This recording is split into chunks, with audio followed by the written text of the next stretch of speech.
அருமையான ஒரு கூட்டம். குமார் அவர்கள்,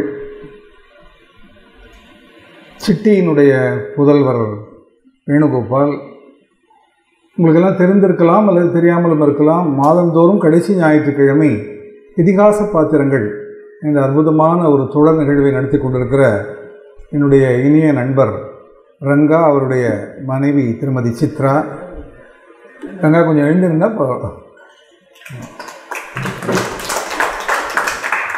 அவர்களெல்லாம் என்னோடு இந்தியன் எக்ஸ்பிரஸில் பணிபுரிந்தவர்கள்.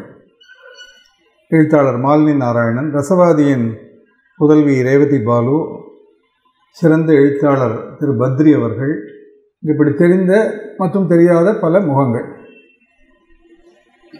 பொன்விளைந்த களத்தூரிலிருந்து வந்து புகழேந்தி புலவர் பிறந்த ஊரிலிருந்து வந்து எனக்கு புத்தகம் பரிசீலித்து சென்றிருக்கிற நண்பர். இந்த நகைச்சுவை மன்றத்திற்கு நான் வருவது இது முதல் முறை அல்ல. பல முறை வந்திருக்கிறேன், பல விஷயங்களை பேசியிருக்கிறேன். நான் சொல்கிற ஒரு சில விஷயங்கள் ஏற்கனவே என் மூலம் நீங்கள் கேள்விப்பட்டதாகவும் இருக்கலாம். ஆனாலும் அந்த விஷயங்களை திரும்ப சொல்வதிலேயே எனக்கு சுவாரஸ்யம் என்றால், கேட்பதில் கட்டாயம் உங்களுக்கும் சுவாரஸ்யம் இருக்கும்.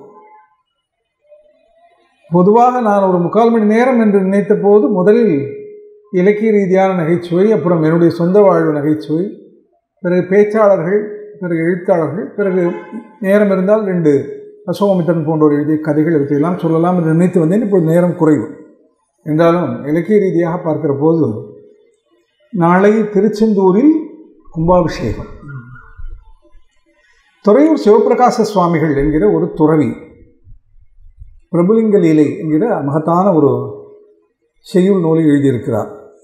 தமிழில் ஏராளமான புலவர்கள் தங்களுடைய படைப்புகளால் நம் மொழி அலங்கரித்திருந்தாலும் கூட துறையூர் சிவபிரகாச சுவாமிகளுக்குத்தான் கற்பனை களஞ்சியம் என்று பெயர். அவருடைய கற்பனைகள் அவ்வளவு அழகாக இருக்கும். ஒரு கற்பனை, சிவனும் பார்வதியும் அமர்ந்திருக்கிறார்கள். விநாயகர் வந்து முருகனை பற்றி குறை சொல்கிறார். பெரிய காதுக்காரன் என்று சொல்லி தம்பி முருகன் என் காதை கிள்ளுகிறான். முருகரை அழைத்து பார்வதி விசாரிக்கிறார், என்ன இப்படி செய்கிறாய் என்று.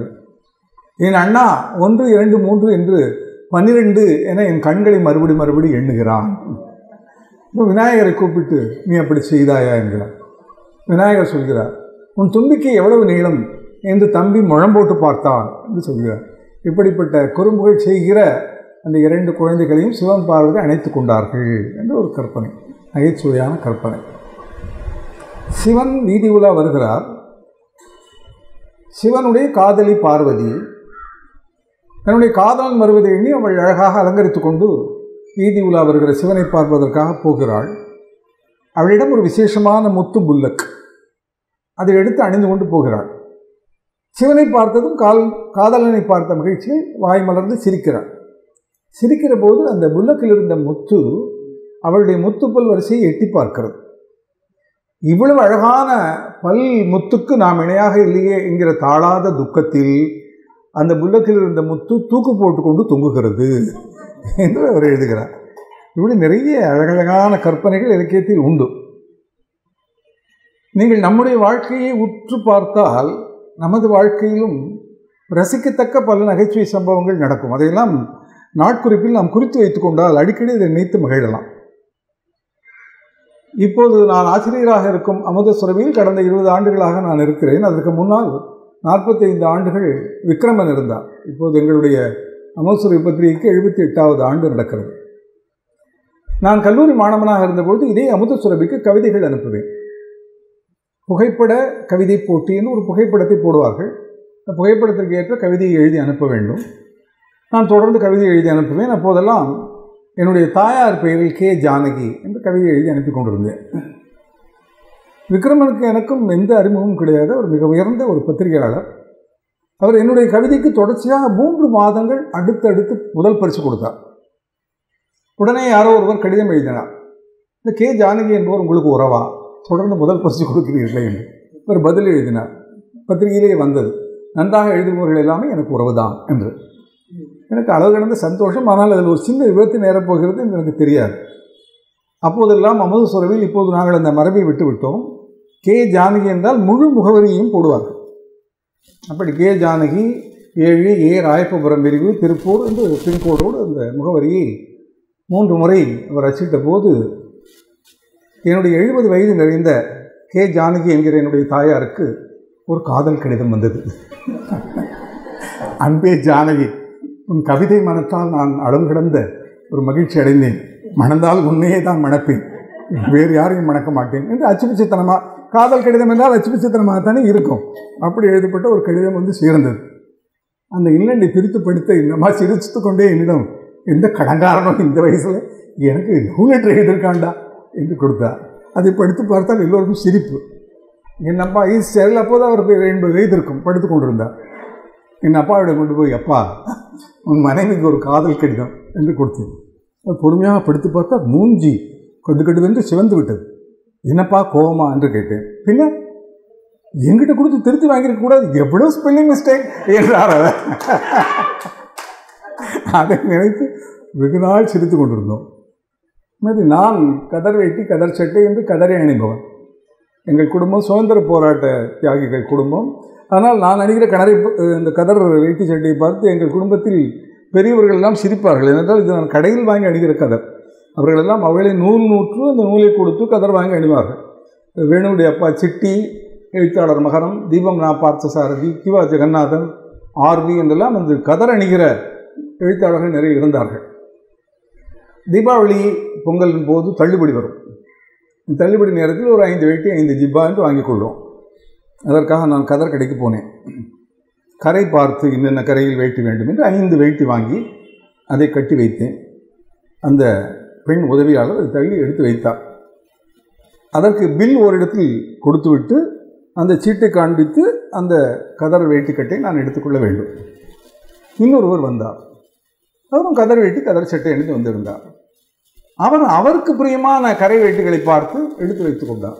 அதுவும் 5 வேட்டி, ஏறக்குறைய ஒரே உயரம். அதை கட்டி அந்த பெண் வைத்தார். நானும் அந்த பில் தொகையை செலுத்திவிட்டு அவரும் பில் தொகையை செலுத்தி இருவரும் எடுக்க வந்தோம். எடுக்க வந்த சந்தர்ப்பத்தில் அவர் அவசரத்தில் அவருடைய கட்டு என்று தெரியாமல் என்னுடைய கட்டு எடுத்து விட்டார். இது ஒரு இக்கட்டு. அதை அவள் கண்டுபிடித்து விட்டார். சார் சார் சார் சார் ஒரு நிமிஷம், வேட்டி அவருதுங்க என்றார். ஐயோ, பெல்ட் போடாமல் வந்துட்டேன் என்றவாறே அவர் வேட்டி இவங்க கட்டி கொண்டார். வேட்டி அவருதுங்க என்று சொன்னதை அவர் அவிழ்கிறது என்று புரிந்து கொண்டதால் விளைந்த ஒரு நகைச்சுவை. இப்படி நம்முடைய சொந்த வாழ்க்கை ரொம்ப கூர்மையாக பார்த்தால் ஏராளமான நகைச்சுவைகள் இருக்கும். அதில் மேடை பேச்சாளர்களுடைய சில நகைச்சுவைகள், இயல்பாக வருகிற நகைச்சுவைகள் மிக ரசிக்கத்தக்கதாக இருக்கும். சரஸ்வதி ராமநாதன் என்கிற பெயரை கேள்விப்படாதவர்கள் இருக்க முடியாது. அவர் நன்றாக பாடுவார், நன்றாக பேசுவார், பட்டிமன்றங்களில் கலந்து கொள்வார். கிவா ஜெகநாதனுடைய தலைமையில் ஒரு பட்டிமன்றத்தில் புலவர் கீரன் ஒரு அணியிலும், கீரனின் மனைவி திருமதி செல்லப்பாப்பா கீரன் இன்னொரு அணியிலும் பேசுவதாக ஏற்பாடு இருந்தது. கீரன் வந்துவிட்டார். செல்லப்பாப்பா கீரன் கொஞ்சம் ஒப்பனை செய்து கொண்டு வருவதற்கு 2 நிமிடம் தாமதமாயிற்று. செல்லப்பாப்பா கீரன் வந்தவுடன் கீவாஜா மேடையில் சொன்னார், கீரன் வந்துவிட்டார், எங்கே இன்னும் கீரி வரவில்லையே என்று பார்த்தேன், இதோ வந்துவிட்டார் என்று சொல்ல சபை கலகலத்தது. அந்த அணியில் பேசுகிற சரஸ்வதி ராமநாதன் தனி பேச்சுக்காக ஒரு கிராமத்திற்கு சென்றிருந்தார். இந்த கிராமத்தில் ஒரு ஷாமியானா போட்டு பெரிய மைதானத்தில் பெரிய கூட்டம். அமர்க்கலமாக பேசியதாக நினைத்து கொண்டு இவர் சென்னைக்கு திரும்பி விட்டார். அந்த கிராமத்திலிருந்து ஒரு நண்பர் தொலைபேசியில் சரஸ்வதி ராமநாதனை தொடர்பு கொண்டார். என்னம்மா இப்படி பண்ணிட்டீங்க? நல்லா தானே பேசினேன். நல்லா தான் பேசுனீங்க, அதை பற்றி ஒன்றும் இல்லை, இப்படி பேசின இடம் தான் சரியில்லை. என்னப்பா, மைதானத்தில் ஷாமியானை போட்டு நடத்துனாங்க, மண்டபம் கிடைக்கலன்னாரு, அதில் என்ன இப்போ? அது இல்லைம்மா, அந்த இடம் 2 வருஷம் முன்னாடி வர மயானமாக இருந்துச்சு, இப்போ இடம் கிடைக்கலன்னு இந்த மாதிரி பண்ணிட்டார் அந்த ஆள். நீங்களும் நேரம் வந்து பேசிட்டு போகிறீங்க. இந்த அம்மாவுக்கு கடும் கோபம். அந்த அமைப்பாளரை தொடர்பு கொண்டு என்னையா பண்ணி வச்சிங்கன்னு கேட்கிறார். அந்த விஷயத்தை சொல்லி அமைப்பாளர் தொலைபேசியில், அதனால என்னம்மா, அவனும் இங்கே வரணும்னு உயிரை விடுறான். அந்த சரஸ்வதி ராமன் சொல்லி சிரிப்பார். இப்படி கூட பேசுகிறார்கள் என்று சொல்லி. சுதா சேஷையன் நம்முடைய திருவான்மியூர் கோயிலில் சுந்தரகாண்டம் சொற்பொழிவு செய்து கொண்டிருந்தார். சுதா சேஷையன் உயர்ந்த தரத்து பேச்சாளர்கள் நிறைய பேர் இருக்கிறார்கள், புகழுடையவர்கள் நிறைய பேர் இருக்கிறார்கள். இங்கே நகைச்சுவை துணுக்குகள் சொன்னபோது சில துணுக்குகள் ரொம்ப சிறப்பாக இருந்தன. யார் மனதையும் புண்படுத்தாத வகையில் நகைச்சுவையாக பேசுகிற போது கூட ஊனமுற்றவரை கிண்டல் செய்யக்கூடாது, பெண்களை கேவலப்படுத்தக்கூடாது, முக்கியமாக வேலைக்கார பெண்களை பற்றி ஒரு அவதூறு வருகிற மாதிரிலாம் பேசக்கூடாது. இதெல்லாம் ஒரு நாகரிகம். நீங்களெல்லாம் ஒரு படித்த அறிவார்ந்த ஒரு நேயர்கள் என்பதால் உங்களுக்கு ஒரு சின்ன விண்ணப்பம். நீங்கள் எந்த கூட்டத்திற்கு போனாலும் அமைதியாக இருந்து நல்ல நகைச்சுவை அல்லது சிந்தனாபூர்வமான கருத்துக்கள் இருந்தால் படபடவென்று கைதட்டுங்கள். மோசமான சமுதாயத்திற்கு தீங்கு விளைக்கக்கூடிய நகைச்சுவை என்றால் அமைதியாக கைதட்டாமல் ஜாக்கிரதையாக மௌனம் காத்து நீங்கள் துக்கம் அனுசரியுங்கள். இது ஒரு நண்பரிடம் சொன்னேன். அவர் என்னிடம் சொன்னார், அதனால் என்ன சார் லாபம், நான் ஒரு ஆள் சும்மா இருந்தால் மற்றவங்களாம் கைத்தட்டுறாங்கல்ல, அந்த ஆள் உற்சாகமாக அப்படித்தானே பேசுவார். இருக்கட்டும், தொடர்ந்து அப்படியே நடக்கட்டும். ஆனால் நீங்கள் அன்று இரவு படுப்பதற்கு முன் கண்ணாடி ஒரு முறை பார்த்து என்னுடைய சுயமரியாதையை நான் காப்பாற்றிக் கொண்டேன் என்கிற கம்பீரத்தோடு தூங்கி செல்லுங்கள், அது நல்லது என்று நான் சொன்னேன். எனவே மேடை பேச்சாளர்களை கூட நெறிப்படுத்த வேண்டிய பொறுப்பு பார்வையாளர்களுக்கு இருக்கிறது. இப்போ ரங்கா என்று சொன்னேனே, அவரது ஏற்பாடு செய்து இந்த இதிகாச பாத்திரங்கள் கூட்டம் நிறைய பேர் வந்து பேசுகிறார்கள். உயர்ந்த தரத்தில் பேச்சு அமைகிறது, ஆனந்தமாக ரசிக்கிறார்கள். மக்களிடம் ஒரு குறை இல்லை, நாம் தான் அவர்களை வழி நடத்த வேண்டும். சுதா சேஷியில் திருவான்மையூரில் பேசிக் கொண்டிருக்கிற போது, சுந்தரகாண்டம் தலைப்பில் பேசிக் கொண்டிருக்கிற பொழுது, அந்த ஏதோ திருவிழா எக்கச்சக்க கூட்டம், வழியில் டிராஃபிக் ஜாம் ஆகிவிட்டது. அவர் பேச்சினிடையே ஒரு சின்ன அறிவிப்பு செய்ய வேண்டும் என்று ஒரு துண்டு சீட்டை கொடுத்தார்கள்.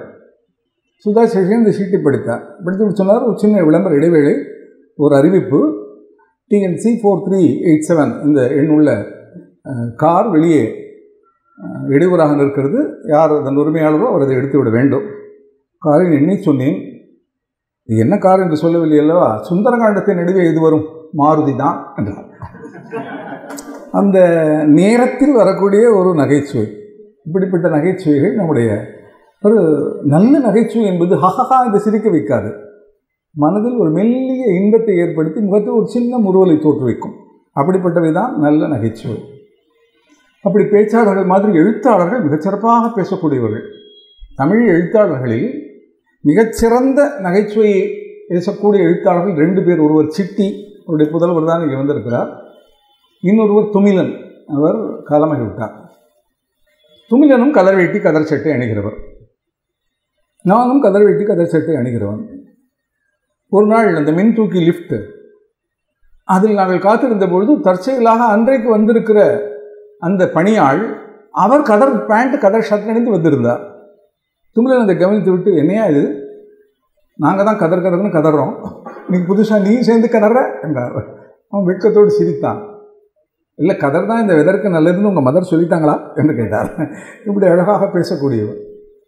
PB ஸ்ரீனிவாஸ் கடவுள் வாழ்த்து பாடுகிற ஒரு சாகித்ய அகாடமி கூட்டம், தமிழ், தெலுங்கு, மலையாளம், கன்னடம் ஆகிய 4 மொழிகளுக்குமான கூட்டம். PB ஸ்ரீனிவாஸ் குரல் கேட்க வேண்டுமா, நான் இங்கு கடவுள் வாழ்த்து பாடிய அந்த சகோதரி பார்வதி அம்மா, அவங்க பேர், ரொம்ப அருமையான ஒரு குரல் வளம், மிகச்சிறப்பாக பாடினார். சாதாரணமாக இது மாதிரி கூட்டங்களில் வருபவர்கள் சம்பிரதாயமாக ஏதாவது பாடிவிட்டு போவார்கள். அவர் அந்த ஒரு குறிப்பிட்ட நேரத்தில் நம்மை மெய்மறக்க செய்தார். அவ்வளோ ஒரு குரல் வளமும் இசை ஆற்றலும் அவருக்கு இருக்கிறது. PB ஸ்ரீனிவாசன் என்ன செய்தார், பல்லவியை தமிழில் அமைத்தார், அனுபல்லவி தெலுங்கில், ஒரு சரணம் கன்னடம், ஒரு சரணம் மலையாளம், 4 மொழிகளுக்குமாக. அப்படி அவரே கவிதை எழுதக்கூடியவர். அவருடைய சட்டை பையில் ஒரு 10-12 பேனாக்களை வைத்து கொண்டிருப்பார். நாம் அழகான பேனாவை வைத்தால் உரிமையோடு அதை கேட்டு தான் வாங்கி தன்னுடைய பையில் செருகிக் கொள்வார். அப்படி ஒரு அன்பான மனிதர் அவர். அப்படி 4 மொழிகளில் வல்லமையோடு கடவுள் வாழ்த்து பாடியதை கேட்டதும் எல்லோரும் படபடவென்று கைத்தட்டினோம். துமிலன் என் அருகே அமர்ந்திருந்தார், அவரும் கைத்தட்டினார். என் காதில் சொன்னார், "Now we must clap in 4 languages I say" என்றார். அப்படி அழகாக பேசக்கூடியவர். அவருடைய கையெழுத்து மிக மிக மோசமாக இருக்கும். அதிக பிரசங்கம் என்று ஒரு தொடர் அவர் எங்களுக்கு எழுதி வந்தால், 80 வயதுக்கு மேல், அவரே சொன்னார், 80 வயதுக்கு மேல் வாழ்வதே அதிக பிரசங்கம், எழுத சொன்னால் அதற்கு தலைப்பு இதுதான் என்று சொன்னார். கையெழுத்து மிக மோசமாக இருக்கும். ஒரு முறை நாங்கள் பணியாளை அனுப்பி வாங்கிக் கொள்வோம். அவரே கட்டுரையோடு வந்துவிட்டார். அன்று மின்சாரம் இல்லாததால் லிஃப்ட் இயங்கவில்லை. அவரே 3வது மாடி படிப்படியாக மேலே வந்து விட்டார். அவரிடம் கேட்டேன், சொன்னால் நானே கீழே வந்திருப்பேன், ஏன் நீங்கள் இப்படி நடந்து வந்தீர்கள் என்று. என்னை லிஃப்ட் பண்ணிவிட யாரும் இல்லைப்பா, நான் படிப்படியாக தான் மேலே வந்தேன் என்றார். சரிதான் என்று வாங்கி பார்த்தால் ஒரு வார்த்தை புரியவில்லை. அந்த வார்த்தையை சுழித்து, இது என்ன எழுதியிருக்கீங்க, கையெழுத்தே புரியலையே, அது வார்த்தை என்னன்னு சொல்லுங்கள். எதுக்கு நான் நேரில் வந்தேன்? என் கையெழுத்து உனக்கு தெரியும், எனக்கு புரியலப்பா, அது என்னன்னு உங்கள்கிட்ட கேட்க தான் நான் நேரில் வந்தேன் என்றார் அவர். அப்படியான ஒரு சந்தோஷமாக இருக்கும். அவர்களிடம் நம் நட்பு பாராட்டும் போது, அவர்களுடன் பழகுகிற போது ஆனந்தமாக இருக்கும். தீபத்தில் நான் பணிபுரிந்த நேரத்தில் பதிப்புலகத்தில் ஒரு சின்ன ஒரு விபத்து நடந்தது. பிரதாப முதலியார் சரித்திரம். அது கொஞ்சம் அந்த காலத்து வடமொழி கலந்து எழுதப்பட்ட ஒரு நூல். அந்த பிரதாப முதலியார் சரித்திரத்தை வடமொழியெல்லாம் மாற்றி சமாதி என்றிருந்தால் அதை பிணக்கோயில் என்று மாற்றுவது என்று இப்படியெல்லாம் தனித்தமிழ் வருகிற மாதிரி செய்து புதிதாக பதிப்பித்திருந்தார்கள். அப்படி செய்யக்கூடாது. யார் எப்படி எழுதினார்களோ அப்படித்தான் செய்ய வேண்டும். நாப்பாரச சாரதிக்கு அந்த மாதிரி அந்த புத்தகம் வெளிவந்ததில் கடும் கோபம். பிரதாப முதலியார் சரித்திரம், நேர்ந்த விபத்தும் விபரீதமும் என்று ஏதோ ஒரு நீண்ட தலைப்பு போட்டு ஒரு கட்டுரை எழுதியிருந்தார். கட்டுரை மிகச் சிறப்பாக இருந்தது.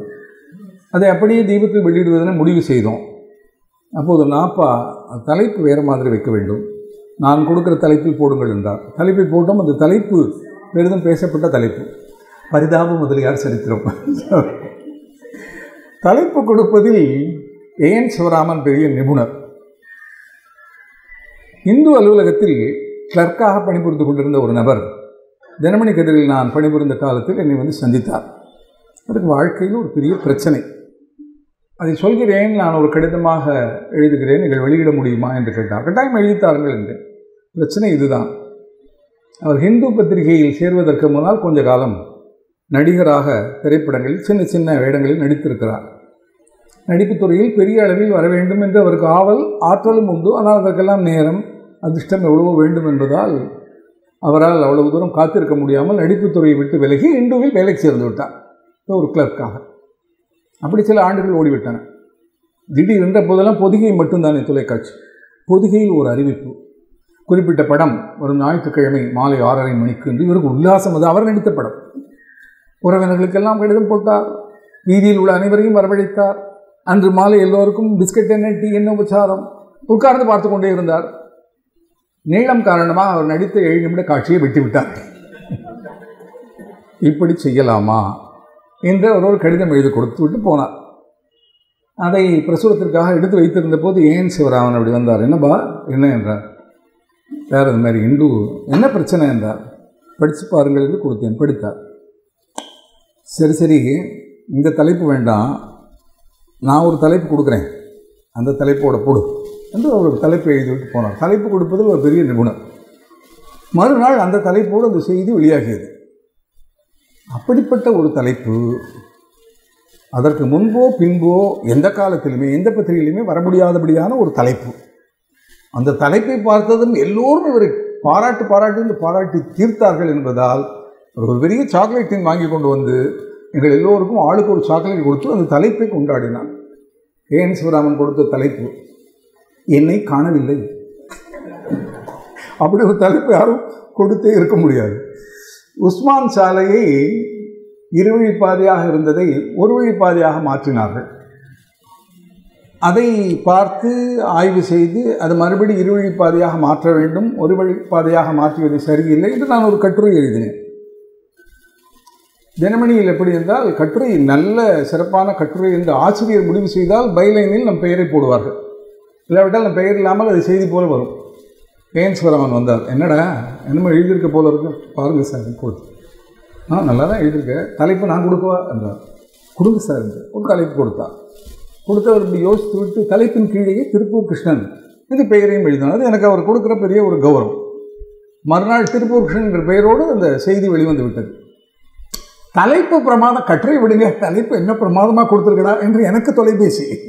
உண்மையில் தலைப்பு கொடுத்தது அவர் கொடுத்த தலைப்பு உஸ்மான் ரோடு ஒரு வழி ஆகியது.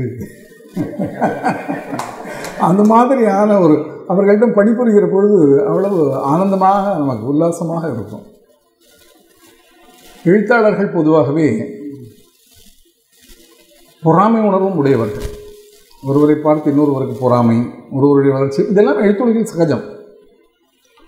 சிட்டி இதையெல்லாம் கடந்த மனிதர். ஒரு 96-97 வயது இருந்தார்.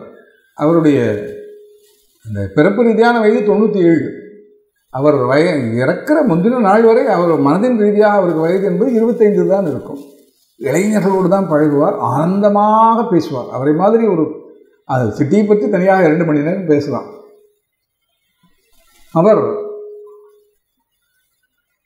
உங்களிடம் ஒரு கேள்வி சார், உங்களுக்கு நீங்கள் எழுதின படைப்புகள்லேயே ரொம்ப பிடிச்ச படைப்பு எது என்று நான் கேட்டேன் ஒரு பேட்டியில். அதுக்கு ஒரு பதில், அது ரொம்ப சிறந்த படைப்புப்பா, இன்னி வரையில் எல்லோரும் ஞாபகம் வச்சுருக்காங்க. என்ன சார் படைப்பு? அதான் 1ஆம் வகுப்பில் நான் எழுதுறீங்களா, ஆனால் அவன் தான் எல்லாருமே ஞாபகம் வச்சுருக்காங்கப்பா. இப்படி தான் அவர் கிண்டலாக பேசுவார். கல்கி எழுத்துக்களை புதுமைப்பித்தன், வாரா போன்றவர்கள் எல்லாம் விமர்சனம் செய்வார்கள். அது வணிக ரீதியான எழுத்துத்தான், அதில் இலக்கிய தரம் கிடையாது என்றெல்லாம் சொல்வார்கள். அது அவர்களுடைய கருத்து. கல்கியினுடைய கொள்ளுப்பேத்தி, கல்கியினுடைய புதல்வி ஆனந்தியின் புதல்வி கௌரி ராம்நாராயண், அவர் புதல்வி அகிலா ஒரு முறை எனக்கு தொலைபேசியில் தொடர்பு கொண்டார். இந்த கல்கியினுடைய கொள்ளுத்தாத்தாவுடைய படிப்புகளில் நான் டாக்டரேட் பண்ணியிருக்கேன், அது சம்பந்தமாக சில விஷயங்கள் கேள்வி பதில் அது மாதிரி சிட்டிகிட்ட வாங்கணும், எனக்கு அவர் அறிமுகம் இல்லை, நீங்கள் கூட வர முடியுமா? வாமா, சிட்டி எனக்கு அவ்வளோ க்ளோஸ், வாமா என்று கூட்டிக் கொண்டு போனேன். சிட்டியின் மனைவி வேணுவின் அம்மா ரொம்ப அன்பானவர். சிட்டியின் அம்மா வெளியே இருந்து இருப்பார், சிட்டி கருப்பாக இருப்பார், எள்ளும் பச்சரிசியும் என்று சிட்டியை சொல்லி சிரிப்பார். அந்யோன்யமான தம்பதிகள், மிக நல்ல பெண்மணி. எங்களுக்கெல்லாம் காப்பி பலகாரம் எல்லாம் கொடுக்க அதெல்லாம் சாப்பிட்டு விட்டு அகிலா சிட்டியிடம் அந்த கல்கியினுடைய அந்த கதையை இந்த கதையை இதை பற்றியெல்லாம் கேட்க அவர் பொறுமையாக பதில் சொல்ல எல்லாவற்றையும் குறித்து கொண்டு இந்த ஜோல்னா பேக்கை மூடி தோளில் மாட்டிக்கொண்டு எழுந்திருக்கிற சந்தர்ப்பத்தில் சிட்டியிடம் அகிலா கேட்டார், சார் இந்த பேட்டிக்காக இல்லாமல் உங்கள்கிட்ட நான் ஒரு கேள்வி கேட்கலாமா? கேளுமா. இல்லை, கல்கியுடைய கொள்ளுப்பேத்தி அப்படிங்கிறத மறந்துட்டு கல்கியுடைய ஒரு பொன்னியின் செல்வனோ அலை ஓசியோ இதெல்லாம் படித்தா அதெல்லாம் உயர்வானதுன்னு தான் எனக்கு தோணுது. அதுக்கும் தமிழில் ஒரு இடம் இருக்குதுன்னு தோணுது. அப்படி இருக்கிறப்போ நீங்களாம் ஏன் சார் அவ்வளவு தூரம் கல்கியை விமர்சனம் பண்ணினீங்க? வெளிப்படையான நேரடியான ஒரு கேள்வி. எனக்கு ஒரே ஆவல், சிட்டி என்னதான் பதில் சொல்ல போகிறார் என்று நான் காத்திருந்தேன். சிட்டி அப்படி அகிலாவை அப்படி கூர்மையாக பார்த்தார். பொறாம தான் என்றார். அது ரொம்ப வெளிப்படையான பதில். கல்கி சுஜாதாவை பலர் விமர்சிக்கிறார்கள் என்று சொன்னால் சுஜாதாவினுடைய வாசக எண்ணிக்கையை மற்ற எழுத்தாளர்களால் எட்ட முடியவில்லை. அதனால் விளைந்த பொறாமை தானே, அதுதான் பெரும்பாலும் அதுதான் காரணம். அதை வெளிப்படையாக அவர் ஒப்புக்கொண்டது எனக்கு மிகுந்த ஆச்சரியமாக இருந்தது. அப்படி சிட்டி, நான் பார்த்த சாரதி, கிவா ஜெகநாதன் இவர்களெல்லாம் பேசுகிற பொழுது வாழ்க்கை அப்படி இனிமையாக இருக்கும், நமக்கு ரத்த அழுத்தமே வராது. நாப்பாவுக்கு ஒரு வார இதழில் ஆசிரியராக ஆக வேண்டும் என்று ஒரு ஆவல் இருந்தது. அவர் கல்கியிலிருந்து விலகினார். கல்கி ஆசிரியர் பதவி அவருக்கு கிட்டவில்லை. தீபத்தில் வந்தார், அது ஒரு மாத இதழ். திடீரென்று ராம்நாத் கோயங்கா அழைப்பின் பேரில் தினமணி கதிர் வார இதழுக்கு ஒரு ஆசிரியரானார். 3-4 வருடங்கள் ஆசிரியராக இருந்தார். அது வாழ்க்கையில் அவருக்கு கிடைத்த ஒரு பெரிய வெற்றி. எனவே அந்த வெற்றிகரமான தருணத்தில் அவர் 2 பேரிடம் ஆசீர்வாதம் பெற விரும்பினார். ஒருவர் எம்.எஸ். சுப்புலட்சுமி சதாசிவம், இன்னொருவர் கிவா ஜெகநாதன். நாங்கள் எம்.எஸ். சதாசிவம் இருவரையும் போய் பார்த்தோம். எம்.எஸ். அம்மாவுக்கு என்னை பர்சனலாகவும் தெரியும், நாப்பா மேல் மிகுந்த ஒரு மரியாதை உள்ளவர். ஆனந்தமாக அவர்கள் பேசி கொண்டிருந்தார்கள். பிறகு கிவா ஜெகநாதன் வீட்டிற்கு வந்தோம். கிவா ஜெகநாதன் எனக்கும் தெரிந்தவர், நாப்பாவுக்கு மிக மிக அணுக்கமானவர், மூத்தவர். நாப்பா அவருடைய காலை தொட்டு வணங்கி இது மாதிரி வார இதழுக்கு ஆசிரியராக சேர்ந்திருக்கிறேன், உங்கள் ஆசிரியர்கள் வேண்டும் என்று சொன்னதும் அவர் பேசி கொண்டிருந்தார்கள். கிவாஜா உட்கார்ந்திருந்த சோஃபாவுக்கு எதிரே இருந்த நாற்காலிகளில் நாங்கள் உட்கார்ந்திருந்தோம். கிவாஜா உட்கார்ந்திருந்த சோஃபா கிழிந்திருந்தது. கிவாஜா பேச்சுலகின் சூப்பர் ஸ்டார். ஆனாலும் திரையுலகில் உள்ளது மாதிரி சம்பளம் கிடையாது. பேச்சாளர்களுக்கெல்லாம் மிக குறைவான ஊதியங்கள் கொடுத்து கொண்டிருந்த காலகட்டம். இந்த சோஃபாவை கூட பழுது பார்க்க இயலாமல் இப்படி ஒரு சூழலில் இருக்கிறாரே, அந்த காலம் தொட்டு இந்த காலம் வரை எழுத்தாளர்கள் புலவர்களுக்கு வறுமைதான் போல் இருக்கிறது என்ற மனதில் ஒரு எண்ண ஓட்டத்துடன் அந்த கிழிந்த பகுதியை நான் பார்த்தேன். நான் அதை பார்த்தேன் என்பதை கிவாஜா பார்த்து விட்டார். நான் பார்த்ததை கிவாஜா பார்த்து விட்டார் என்பதை நான் பார்த்து விட்டேன்.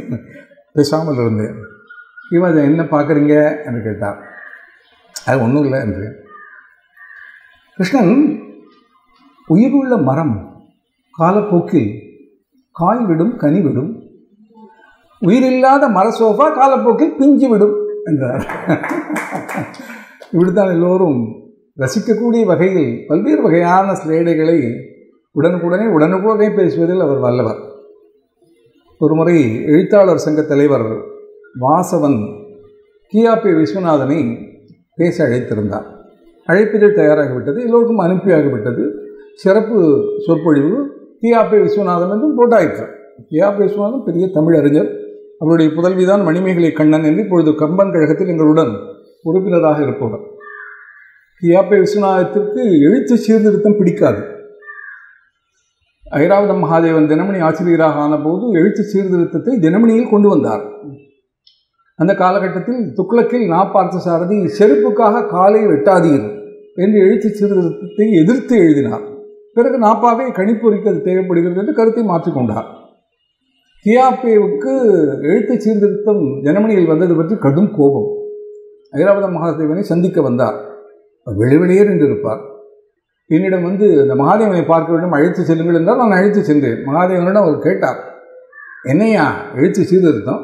உங்கள் சீர்திருத்த எழுத்தில் அவ்வை பாட்டின்னு எழுதினா வைப்பாட்டின்னு இல்லை ஆகும் என்று கத்தினார்.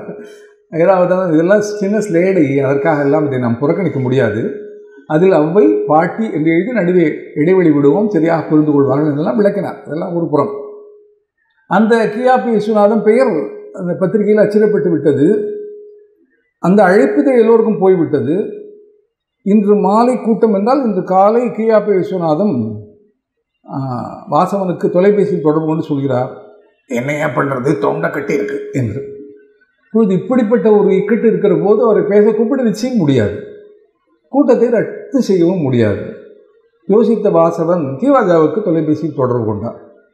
இது மாதிரி ஒரு பிரச்சனை, ஒருவேளை இன்றைக்கி சாயந்தரம் உங்களுக்கு வேறு எதுவும் மீட்டிங் இல்லைன்னா நீங்கள் கொஞ்சம் வந்து பேச முடியுமா? ஆனால் ஒன்றும் அழைப்புதழ் உங்கள் பேர் இல்லை. மேடையில் நீங்கள் வந்தோடனே இந்த சிக்கலை சொல்லி உங்களை அறிமுகப்படுத்துவோம். அதை கௌரவ குறைச்சலாக நீங்கள் கருதக்கூடாது, வர முடியுமா? கிவாஜா பெரிய மனிதர், ரொம்ப அவருடைய உமா பாலசுப்ரமணியனுக்கு வந்திருக்க வேண்டும். உமா பாலசுப்ரமணியன்லாம் கொடுத்து வைத்தவர்கள். அவருடைய தந்தை அவர். கிவா ஜெகநாதன் காலமான பிறகு சில ஆண்டுகள் கழித்து அவருடைய மனைவி காலமானார். அவருடைய மனைவி காலமான செய்தி மறுநாள் தினமணியில் வந்திருந்தது. அந்த செய்தியை பார்த்துவிட்டு தொலைபேசியில் என்னுடன் தொடர்பு கொண்டார் ஒரு பெரிய இலக்கண புலவர் முத்துக்கண்ணப்பர். அவர் சொன்னார், கிவாஜாவிடம்தான் நான் முத்துக்கண்ணப்பர் மீனவ ஜாதி, கிவா ஜெகநாதன் எந்த ஜாதி என்று உங்களுக்கு தெரியும். அதனால் அவர்களிடையே ஆழ்ந்த நட்பு இருந்தது. கிவாஜா மேல் முத்துக்கண்ணப்பருக்கு அவ்வளவு பக்தி மரியாதை. தொல்காப்பியத்தை அவரிடம்தான் முத்துக்கண்ணப்பர் கற்றுக்கொண்டார். அவர் சொன்னார், நான் கிவாஜாவிடம் இலக்கணம் கற்கிற போது ஒரு நூற்பாக்களை சத்தம் போட்டு சொல்லுவார். நான் சத்தம் போட்டு சொல்லின்னு ஒரு அரை மணி ஆகும். கிவாஜாவின் மனைவி வீட்டுக்குள்ளிருந்து வந்து தன்னுடைய கணவரிடம், அவர் இப்படி படாத பாடு படுத்துகிறீர்களே, அவருடைய தொண்டை என்ன ஆகும் என்று சொல்லி அவரை கண்டித்து விட்டு, எனக்கு கொஞ்சம் இருங்கள், முதலில் இந்த பாலை சாப்பிடுங்கள் என்று ஒரு டம்ளர் பால் கொடுப்பார். நான் தாயன்போடு அந்த சகோதரி கொடுத்த பாலை அருந்துவிட்டு என்னுடைய படிப்பை தொடர்வேன். என்மேல் கொண்ட அன்பால் ஒவ்வொரு முறையும் எனக்கு டம்ளரில் பால் கொடுத்த அந்த பெண்மணி இறந்து போய் 2ஆம் நாள் இன்று அவருக்கு பால் என்று அந்த முத்துக்கண்ணப்பர் என்னிடம் தொலைபேசியில் விம்மினார். அப்படி ஒரு காலம் இருந்தது. எழுத்தாளர்களிடையே இந்த ஜாதி மத உணர்வுகள் எல்லாம் கிடையவே கிடையாது. இஸ்மாயிலும் கிவாஜாவும் எல்லாம் அவ்வளவு நண்பர்களாக இருந்தார்கள்.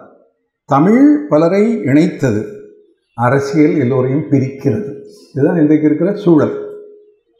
கிவாஜா அளவு கடந்த பெருந்தன்மை உடையவராதலால், என் பேர் போடாட்டி என்னப்பா, நான் நீங்களே ஃபோனில் கூப்பிட்டுட்டீங்களே, நான் வரேன் என்று சொல்லிவிட்டார். அன்று வந்தார். அளவான கூட்டம். வாசவன் ஒரு குற்ற உணர்ச்சியோடு இது மாதிரி நேர்ந்து விட்டது. கிவாஜா பெருந்தன்மையோடு தன்னுடைய பெயர் அச்சி போடவில்லை என்றாலும் பேச ஒப்புக்கொண்டிருக்கிறார். அவரை பேச அழைக்கிறேன் என்றார். கிவாஜா சாதாரணமாகவே மிகச்சிறப்பாக பேசக்கூடியவர். இங்கு கூட ஒருவர் பேசுகிற பொழுது அந்த ஒலிபெருக்கி கொஞ்சம் சங்கடம் தந்த போது எனக்கு தோன்றியது, கிவாஜா ஒரு முறை இம்மையும் மறுமையும் என்ற தலைப்பில் பேச வந்தார். முதல் ஒலிபெருக்கி சரியில்லை, கீ சென்றது, எடுத்து விட்டார்கள்.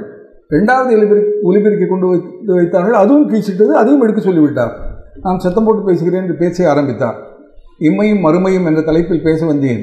எனக்கு மைக்கும் பயன்படவில்லை, மைக்கும் பயன்படவில்லை என்று சொல்லி பேச ஆரம்பித்தார். அப்படி அழகாக பேசக்கூடியது.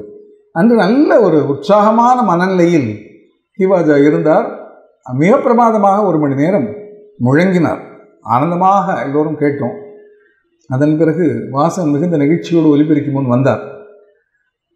பெயர் அச்சு போடலை என்பதை கூட பொருட்படுத்தாமல் இவ்வளவு பிரமாதமாக பேசினார். அவருடைய பேச்சு வெள்ளம் போல் சித்தித்தது. ஹிவாஜா நடுவே புகுந்து சொன்னார், இருக்கலாம், ஆனால் அச்சு வெள்ளம் அல்ல என்றார். அதை நினைத்து நாங்கள் எல்லாம் ஆனந்தமாக சிரித்தோம். என்னுடைய பேச்சை முடிப்பதற்கு முன்னால் இந்த திருவான்மியூரின் ஒரு பெருமையை நீங்கள் அறிய வேண்டும் என்பதற்காக சொல்கிறேன். நீங்கள் நடத்துகிற இந்த மன்றங்கள், இந்த சிரிப்பு, இந்த உற்சாகம் இதெல்லாம் எவ்வளவு முக்கியம் என்பதை திருவான்மியூரில் குடிகொண்டிருக்கிற ஒரு பெண்மணி சொல்லியிருக்கிறார். சக்கரை அம்மா. நம்முடைய பாம்பன் சுவாமிகள் சமாதிக்கு சற்று தொலைவில் உள்ள ஒரு சமாதி கோயில். பாரதியாரை தலைமறைவு வாழ்க்கைக்காக புதுச்சேரிக்கு அனுப்பி வைத்த டாக்டர் நஞ்சுண்டராவுடைய குரு அந்த பெண்மணி. நஞ்சுண்டராவ் முதல் முறையாக அந்த பெண்மணியை பார்க்கிற போது அவர் முதுகை காட்டிக்கொண்டு தான் முன்னால் பார்த்தவர் அமர்ந்திருந்தார். நஞ்சுண்டராவ் பின்னே சென்றார் என்று விந்தையாக அவர் சிரித்து கொண்டிருந்தார். அவர் வந்ததும், மகனே வந்துவிட்டாயா என்று அவரை பின்னால் கண்ணிருப்பது மாதிரி அவர் கேள்வி கேட்டு நஞ்சுண்டராவ் ஆச்சரியத்தில் ஆழ்ந்தார். அது தனி சரிதம். அது ஒரு 1.5 மணி நேரம் பேச வேண்டிய ஒரு புனிதமான ஒரு திருச்சரிதம். சரிதம் என்றால் வரலாறு, அண்மையில் நடந்த பாரதியார் காலத்து வரலாறு. அவருடைய மக்களுக்கான, நஞ்சுண்டராவுக்கான, நமக்கான அறிவுரை என்ன என்றால், உங்களுக்கு வாழ்க்கையில் பல சோகங்கள், கஷ்டங்கள் வரலாம். அதெல்லாம் புற விஷயங்கள். ஆனந்தம் என்பது அகத்தில் உள்ளது. ஆன்மாவாக நாம் வாழ கற்றுக்கொள்ள வேண்டும். நாம் உடலாக, மனமாக வாழ்கிறோம். ஆன்மா என்பது ஆனந்தமானது. அதனால்தான் ஆன்மா என்று அது தொடங்குகிறது. ஒவ்வொருவரும் உள்ளிருக்கும் ஆன்மாவின் ஆனந்தத்தை கற்றுக்கொண்டால் சிரித்துக்கொண்டே வாழ முடியும். மகனே என்று அவர் சிரித்தார். அதை பார்த்துத்தான் மயங்கினார் நஞ்சுண்டராவ். அந்த அறிவுரையை நாம் அனைவரும் மேற்கொள்ள வேண்டும். நல்ல நகைச்சுவையை தேடி படிப்போம். வாழ்வில் சோகங்கள் வந்தால் அதை புறந்தள்ளிவிட்டு சந்தோஷமாக வாழ கற்றுக்கொள்வோம். எப்போதும் ஆனந்தமாக இருப்பது என்பது ஒரு பயிற்சி. சைக்கிள் ஓட்ட கற்றுக்கொள்கிற போது கீழே விழுகிறோம், பேலன்ஸ் தவறி விழுகிறோம். நான் சைக்கிள் ஓட்ட கற்றுக்கொண்ட போது சாக்கடையில் கூட சைக்கிள் விட்டு என் அம்மாவிடம் சைக்கிளே ஓட்ட மாட்டேன் எங்கள் அம்மா சிரித்தார். சரியாகிவிடும், தொடர்ந்து ஓட்டு என்றார். இப்போது பல வருஷங்களாக நான் சைக்கிள் ஓட்டவில்லை என்றாலும் இந்த ஒரு சைக்கிளை பார்த்து ஏறினால் என்னுடைய ஆழ்மனம் அந்த பேலன்ஸை கற்றுக்கொண்டிருக்கிறது. சுலபமாக என்னால் ஓட்ட முடியும். எல்லாம் பயிற்சி தான். எனவே இந்த மனத்திற்கு நாம் பயிற்சி கொடுக்க வேண்டும். எப்போதும் எந்த சூழ்நிலையிலும் எவ்வளவு கஷ்ட நஷ்டங்கள் வந்தாலும் நாம் ஆனந்தமாக இருக்க கற்றுக்கொள்ள வேண்டும். ஆனந்தமாக இருப்பது தான் வாழ்வின் பயன். அப்படி ஆனந்தமாக இல்லை என்றால் நாம் நம்முடைய வாழ்க்கையை தொலைக்கிறோம் என்றுதான் பொருள். எனவே ஆனந்தமாக இருக்க கற்றுக் கொடுக்கிற ஒரு பயிற்சி களமாக இந்த மன்றத்தை நான் பார்க்கிறேன். இங்கு வந்து அழகாக பல்வேறு நகைச்சுவை துணுக்குகளை சொல்லி நம் முகத்தில் புன்முறுவலை படரவிட்ட அத்தனை பேருக்கும் என்னுடைய மனமார்ந்த நன்றி. உங்களுக்கு ஒரு சின்ன வேண்டுகோள். இது மாதிரி நம்முடைய சென்னையில் விவேகானந்தர் இல்லம் என்கிற அற்புதமான அந்த மெரினா வளாகத்தில் உள்ள அந்த இல்லத்தில் மாதந்தோறும் ஞாயிற்றுக்கிழமை மிக உயர்ந்த தரத்தில் சிறந்த சொற்பொழிவுகள் நடைபெறுகின்றன. ரங்கா சித்ரா ஏற்பாட்டில். வாய்ப்பு கிடைப்பவர்கள் கொஞ்சம் தொலைவென்றாலும் கூட வந்து பயனடையலாம் என்று சொல்லிக்கொண்டு இந்த மிகச்சிறந்த வாய்ப்புக்கு நன்றி கூறி விடைபெறுகிறேன். நன்றி, வணக்கம்.